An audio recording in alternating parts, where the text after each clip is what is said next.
மணப்பாறை அருகே கோழி வியாபாரி வீட்டின் பூட்டை உடைத்து 6 சவரன் நகை மற்றும் 1,92,000 ரொக்க பணம் கொள்ளையடிக்கப்பட்ட சம்பவம் பொதுமக்களிடையே அச்சத்தை ஏற்படுத்தியுள்ளது. திருச்சி மாவட்டம் மணப்பாறை அருகேயுள்ள சரளப்பட்டியைச் சேர்ந்தவர் ரெங்கசாமி.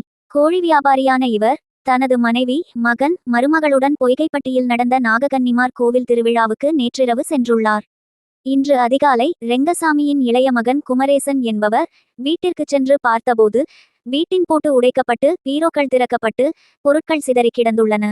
பீரோவில் இருந்த 6 சவரன் நகை மற்றும் 1,92,000 பணம் கொள்ளையடிக்கப்பட்டிருந்ததைக் கண்டு அதிர்ச்சியடைந்தார்.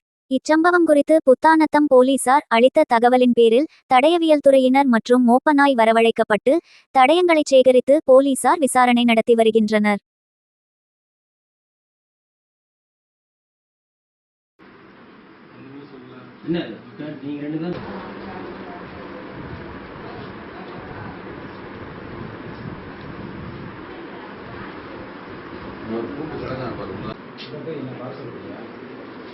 இது ஓபன் பண்ணல.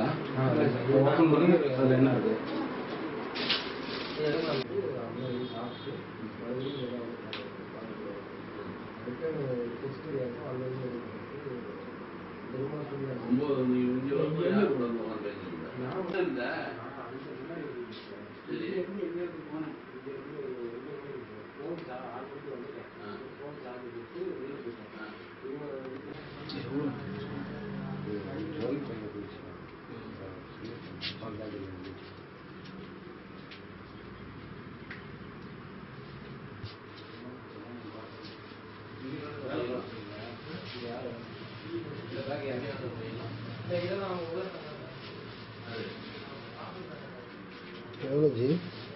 இந்த கலக்கவே இல்லை.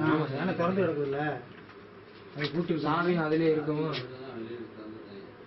சாவி இங்கே இருந்துச்சு சார், இந்த இடத்துல சாவி இருந்தாலும் இதை உடச்சே கீழே இருந்துச்சு.